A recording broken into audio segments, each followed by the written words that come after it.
Nous sommes à Yogwekro, village situé au pied de la chaîne de montagnes Berlé à 10 km de la ville de Tumodi, et à 5 km de celle de Djekani. C'est ici, à quelques encablures du dit village, que se dresse une exploitation vivrière dotée d'une technologie nouvelle, et dirigée des mains de maître par Dame Assoumon Hélène, présidente de la FAGRIB. Pionnière infatigable du développement de Yogwekro, grande visionnaire, l'ex-présidente de la mutuelle de développement de Yogwekro, Dame Assoumon Hélène est persuadée que la valorisation de la culture maraîchère peut contribuer de manière significative au développement de la région du Bélier en général, et en particulier à celui de Yogwekro. Selon elle, la culture maraîchère est créatrice de richesses, et peut contribuer à l'amélioration des conditions de vie des populations locales. C'est cette vision que Dame Assoumon Hélène a bien voulu partager avec la rédaction de Yogwekro complet en nous ouvrant les portes de son exploitation maraîchère. Maman Assoumon Hélène, présentez-nous votre projet. Je suis la présidente de la FAGRIB. La FAGRIB, c'est l'association des femmes du Bélier. Donc, ça a été créé le 12 août 2012. Quand je suis revenu de France, je me suis rendu compte que mes soeurs et mes petits frères sont dans une pauvreté extrême. Donc nous avons mis cette association en place pour pouvoir travailler dans le maraîcher. Et on a eu la chance d'être encadré par la DADER, parce que nous avons tous nos papiers, tous nos documents. Et c'est ainsi que, avec le temps, nous avons pu bénéficier. Comment on appelle ce système-là? Le système de goutte à goutte. C'est un système israélien. C'est eux qui ont inventé ça. À cause du désert, et ils ont mis ce système en place pour pouvoir avoir de l'eau en permanence. Bon, Et puis pour ne pas gaspiller l'eau, il vient goutte à goutte. C'est-à-dire la plante a besoin juste de l'eau qu'il faut pour son développement. Maintenant, Bâtir, sur une superficie de 3,5 hectares, le principe fondamental du goutte à goutte, c'est d'arroser chaque plante en quantité nécessaire et suffisante, seulement quand et où il faut. Un arrosage fréquent avec une quantité d'eau parfaitement maîtrisée, et donc sans gaspillage, maintient en effet le terrain bien oxygéné, et favorise le développement optimal des plantes.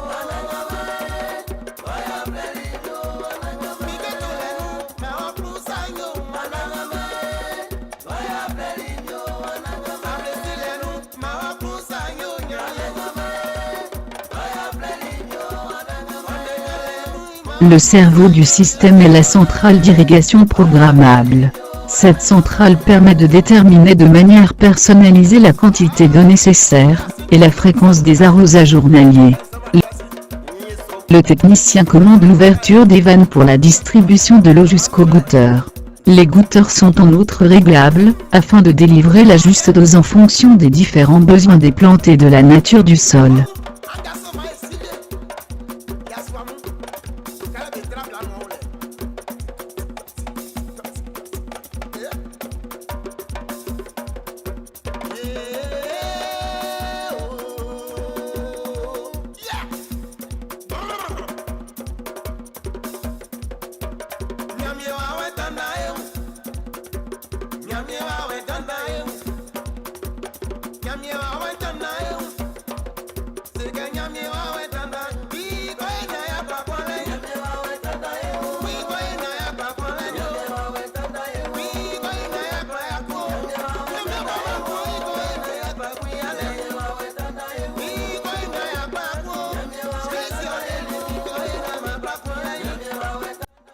Présidente, Assoumon Hélène, comment êtes-vous organisée au sein de votre exploitation, et quels sont les résultats que vous avez obtenus?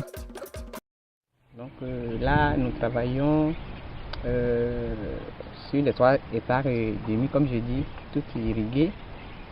Nous faisons, nous avons commencé par 3 spéculations, c'est-à-dire le gombo, où on a travaillé sur 0,44 hectares. Et nous avons produit plus de 2 tonnes 750. Nous avons travaillé sur la tomate, sur 0,77 hectares. Nous avons produit plus de 5750 tonnes. Après, c'était l'aubergine. Et nous avons travaillé sur 0,59 hectares.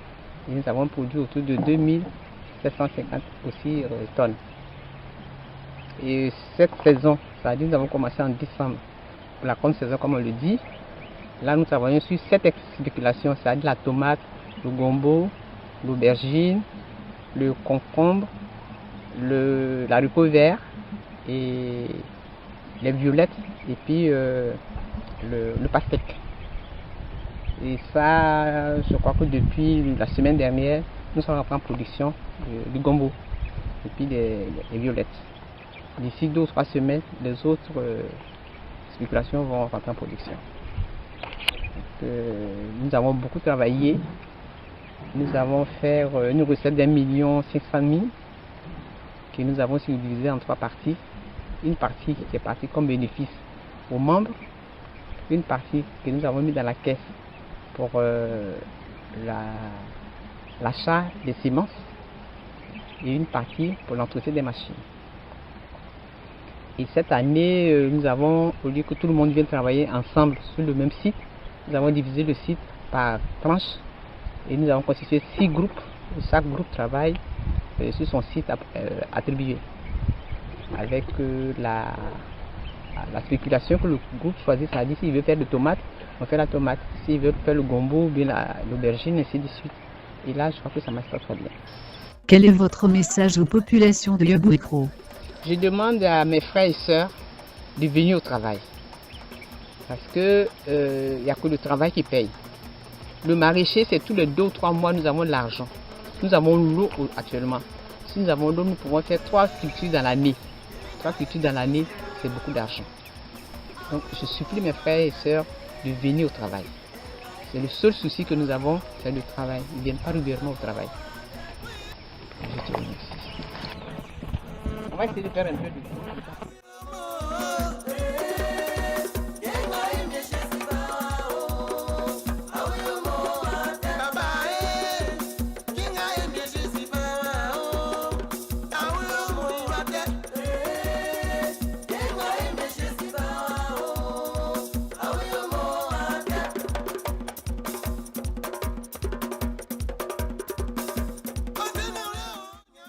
A été planté le 4 janvier 2018. Donc tu dois savoir à peu près. Et c'est déjà en production parce que ça fait une variété de 60 jours.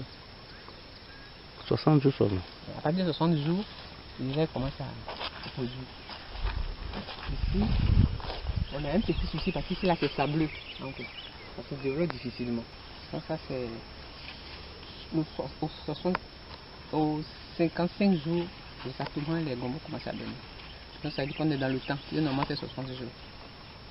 Quand c'est bien entretenu, bien arrosé, il n'y a pas de raison que ça ne donne pas.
La récolte est déjà faite.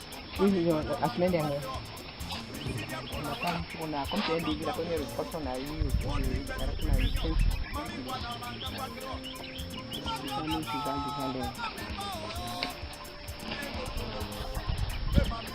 ça a été semé le 7 janvier.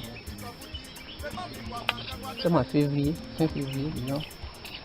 C'est parce qu'il faut faire la pépinière pendant 21 jours. À partir de 21 jours, on repique. Quand on repique,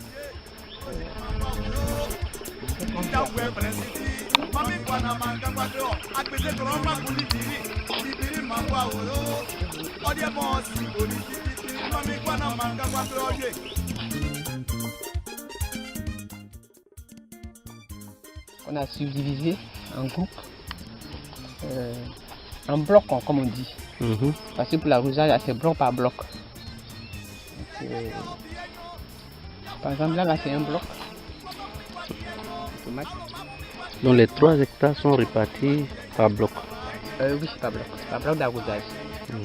Voilà. Parce qu'on ne peut pas arroser tout le champ tout d'un coup. C'est une question de capacité d'eau. Donc, on appelle ça des vagues. Tout à l'heure, j'ai expliqué. Par exemple, on peut arroser d'ici, là-bas, pendant 30 minutes. Et puis après, il ferme. Il va arroser ainsi, ainsi de suite. Ok.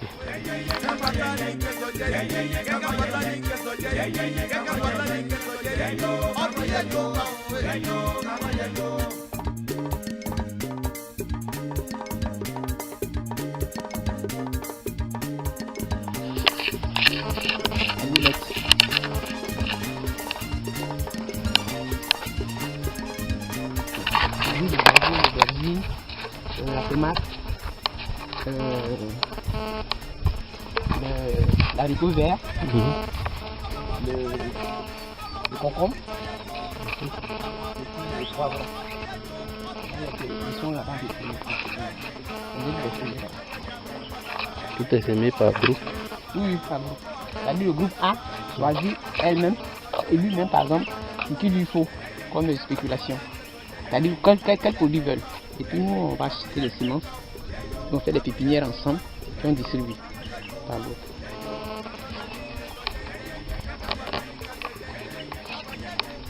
On a au moins 3 variétés de gombo. Quand vous avez remarqué, par exemple, ça, la sartane ici, tu vois les feuilles, sont différentes de ça. Ça c'est CNRA aussi. Hein. Oui, sinon ce sont des sélections de CNRA. C'est quoi? L'haricot vert. L'haricot qu'on a semé. On appelle ça le semi-direct. C'est-à-dire on vient, on sème directement. Sans pépinière. Voilà. Le gombo, c'est semi-direct. C'est l'aubergine, le piment, le poivron qu'on peut faire une certaine pépinière pendant le 21 jours, ça dépend de la situation. Mais il faut aimer. Et quand on commence à faire, on dit que donc comme je dis, vous savez, c'est un bloc. Tu quittes là-bas.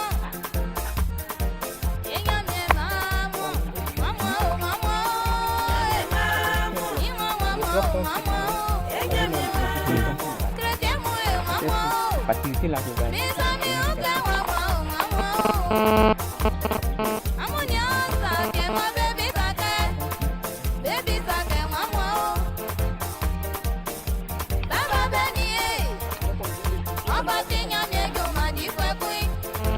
L'engrais. Vous avez la différence du gombo. Vous avez deux variétés de gombo.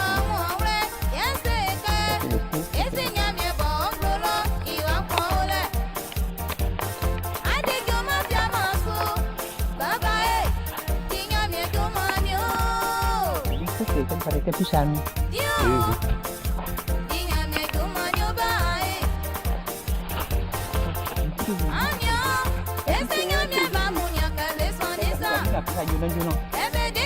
C'est rapide. Deux fois, trois par semaine. Il faut faire la cueillette.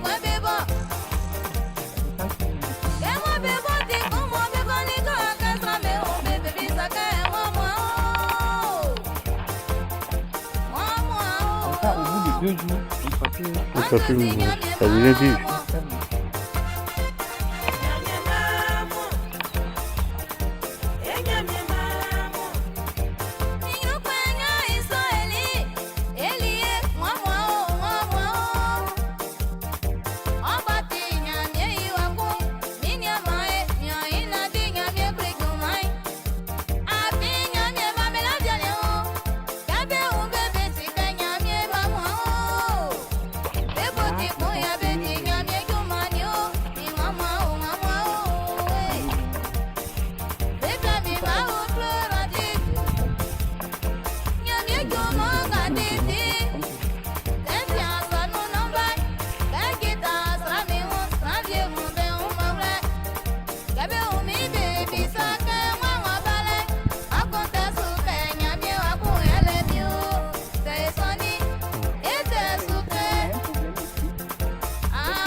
qu'on achète, mais là aussi le barrage, on va l'aménager. Et puis nous avons fait la petite clôture. Comme ça, ce sera complet. Notre intention, c'est de faire une ferme intégrée. C'est-à-dire, quand tu arrives ici, tout ce que nous mangeons, nous le produisons nous-mêmes. Donc, notre objectif, c'est on passe à la phase de transformation. Voilà, à partir on touche à toutes les activités. Karim Nyamo! Karim Nyamo!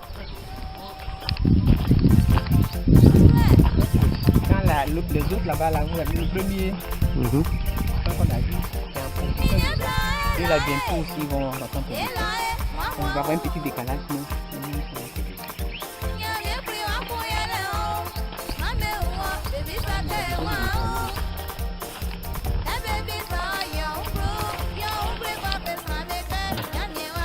C'est une variété d'igname qui est super ça propre d'eau. C'est les petits ignames en grappe. On voit sur la route là. Ouais. Ça, le riz est bon. C'est très sucré aussi. Ça tout n'a pas de peau en fait. C'est très sucré. Donc quand je mange, tout ce que je mange, tout ce que je mange, ça fait un fruit. Produit en même temps. C'est bon comme ça. Il faut venir. C'est un couteau.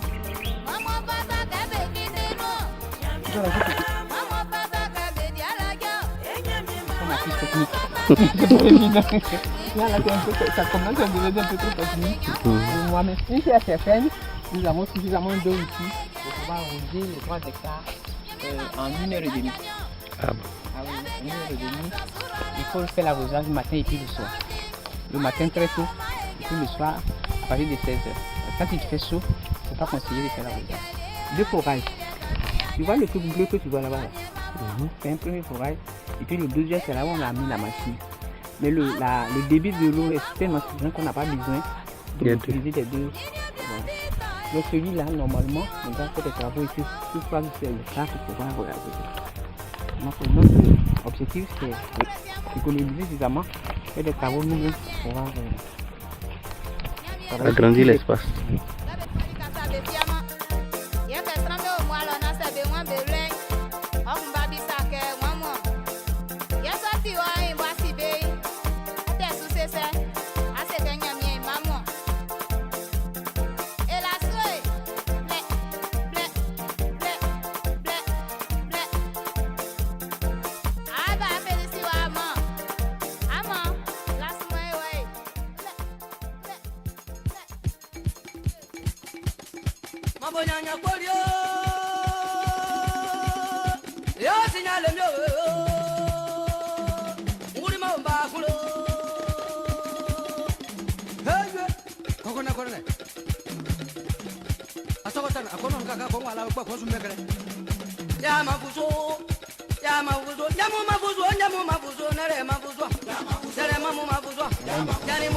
C'est avec une grande satisfaction que nous avons quitté l'exploitation en promettant d'y revenir.